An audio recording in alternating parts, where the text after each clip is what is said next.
movies, TVs, blogs, and more. This is Blogger's Corner with Britt and Dr. Bones.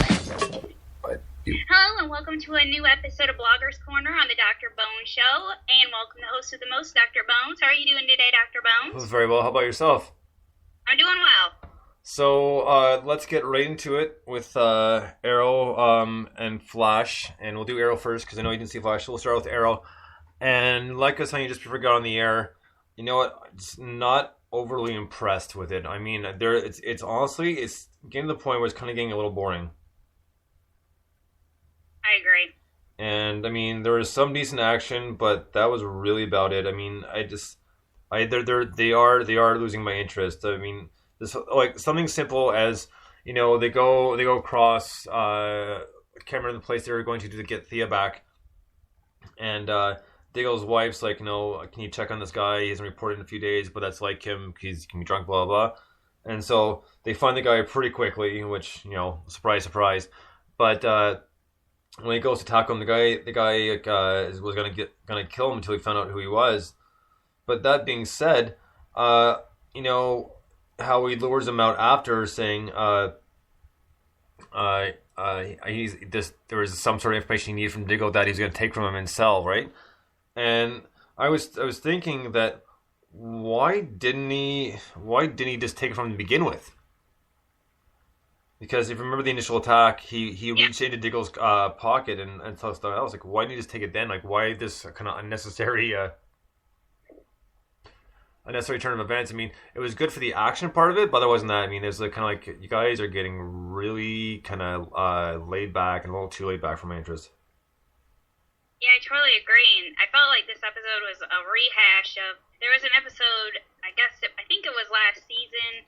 Maybe it was the season before that, where Diggle was sent on a mission, and they thought the guy was legit, and then he turned out he was a bad guy. So kind of the same thing they did here. And then there was a time where Diggle had vouched for a guy who Arrow thought was evil, and then it turned out the guy really was evil.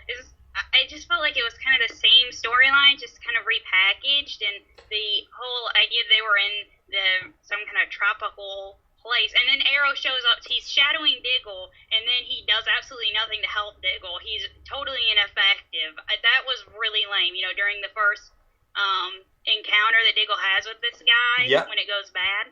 Yeah, he just kind of stood by and watched. He did, and then he did like he vaulted down. He did some gymnastics, and then he was like, "Oh man!" After that amazing gymnastics, where's the guy going? And he already headed off in his Jeep or whatever. I thought, lame.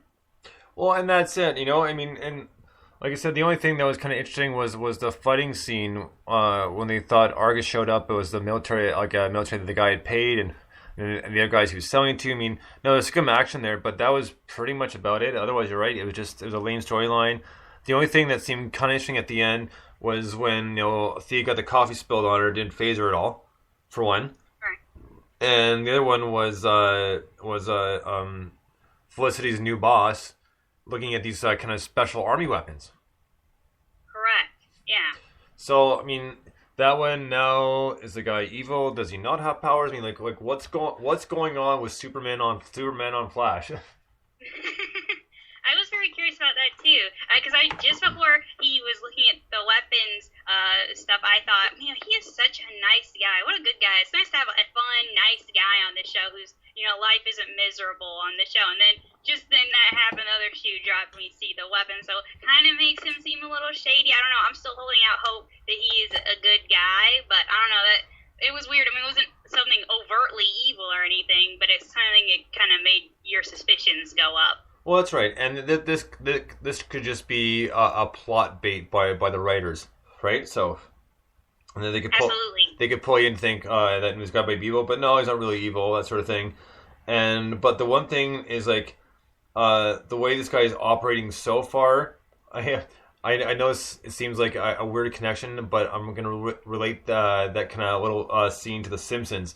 There was an old one where essentially this guy comes in. His name is Scorpio, and invites someone to work for him at his place, and Scorpio ends up being like this huge kind of criminal mastermind, and they bring them Bond element into it at the end, and Bond's after him too, and so Homer's working with this guy, but the guy actually a really nice guy. He's giving Homer a second chance. You know, they're in a beautiful home now, and you know everything else. So it's kind of like a life as they've always wanted it. But there's still the family kind of in the end is just still not completely happy. They kind of like their old life. So, but the point being is this, the guy Scorpio, the main guy, is kind of acting like Felicity's boss right now. You know, I can see connection. Super nice, but possibly shady. When this guy was shady, I mean, that whole episode was funny, but that's the connection I'm making. I know I can relate a lot of stuff to the cartoons like with our TV shows, but this kind of fits the same kind of personality. And we'll get back to Arrow in 1 second, but my favorite part of that whole episode is at the very beginning, the guy Scorpio asks Homer, goes, "What's your lifelong dream?" And Homer says, "Well, I want to own the Dallas Cowboys. It's a good dream, blah, blah, blah, blah." So at the end, Scorpio gets away and eludes the the cops, the officials, that sort of thing. And Homer gets a telegram, and it's like, "I know the door," and it's from Scorpio. And it says, you always want this as a dream. He goes, "It may not be the Dallas Cowboys, but it's a start." And he opens the front door, and we lost Britt. What time? Britt, we got you back? Britt?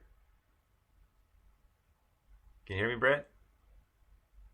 Here, let's just try calling her right back. See what we got here. Just one moment here, folks. Britt? Yeah. Okay, got you back. All right, so I'm not sure what happened there, but it was to continue on. He says, in the letter, he says, this may not be the Dallas Cowboys, but to start, Homer opens the front door, and there's a football team, and they're missing passes, they're hitting each other in the head with the ball because they're a horrible team, and he says, "Oh, the Denver Broncos," and it's the Denver Broncos, and the irony behind that whole thing is the next year they won the Super Bowl. Oh, sweet, man. So obviously that wasn't necessarily intentional, but yeah, it was really funny. Just like you gotta love the irony, and everybody must have said the same thing who saw that episode. It's like how funny is that? They make fun of the Broncos because they were not a very good team at all for a long time, and then the next year they're winning the Super Bowl. That is pretty interesting. It's almost like they put it out in the universe, and it just had to happen despite the reference. That's right. So back to Arrow. Now that I've kind of sidetracked us just a little bit here. Yeah, I like I said, it's starting to get boring. It's like the storyline's getting a little tired. I mean, the action's helping a little bit, but it's not enough. You have to agree. And I thought the scenes with Thea and her dad fighting were a little bit, I don't know. I expected a little tighter choreography, but one thing that kind of stuck out to me was at the end when she and Marlon have their battle to see if she's graduated so she can go home. Did you notice that when she, from the one angle over her shoulder, they show her when she puts the sword up to his neck, her hand is totally still, and then when they turn around to look at the actress's face, you see the sword and her hand is really quivering. I thought that was interesting. You know what? I didn't notice that, honestly. I think I kind of got bored, so I was like, oh, God. Right? He's like, you're going to go back with us? And then, you son of a bitch, now we can start trading. Wow, I didn't see that coming. I know, the dialogue was so refreshing.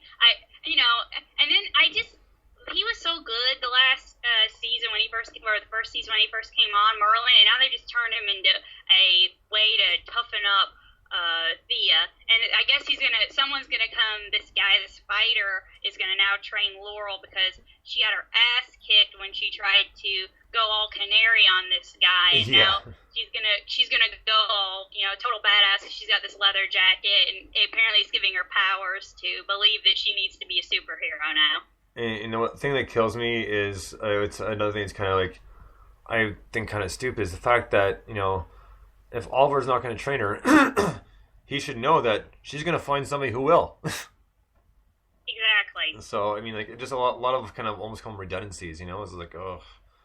And, like, if it gets too much worse, which I hope it doesn't, I'm not sure I'm going to be so quick to watch it. I hear you. I don't really know. They need to do something quick to kind of resuscitate the show.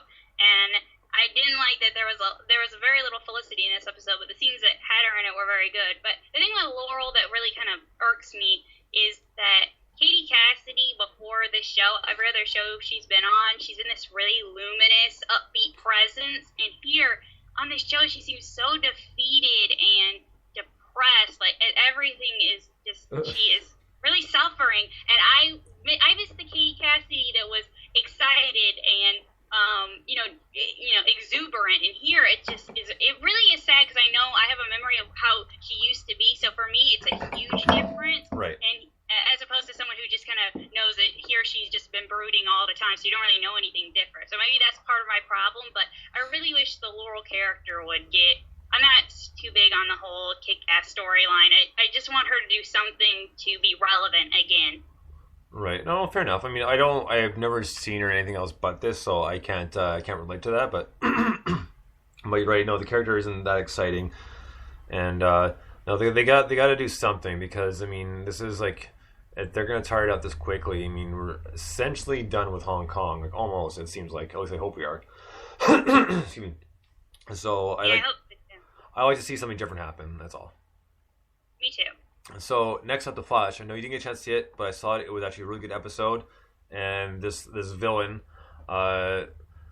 was a really good idea because if you've seen the previews for the show, the guy was able to turn into like kind of break down those molecules and turn into like a toxic gas and kill people. So what he was doing is he was killing the people because what happened was he was in the gas chamber when the accelerator erupted and blew.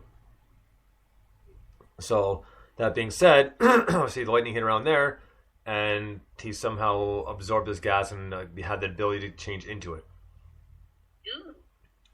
So he started killing people off the list that the judge and a few other people who had to do with the trial. And excuse me, the first person he killed. Obviously the cop found out about it. I'm sorry, I'm blanking on his name right now. The guy who took care of him. Oh, Joe.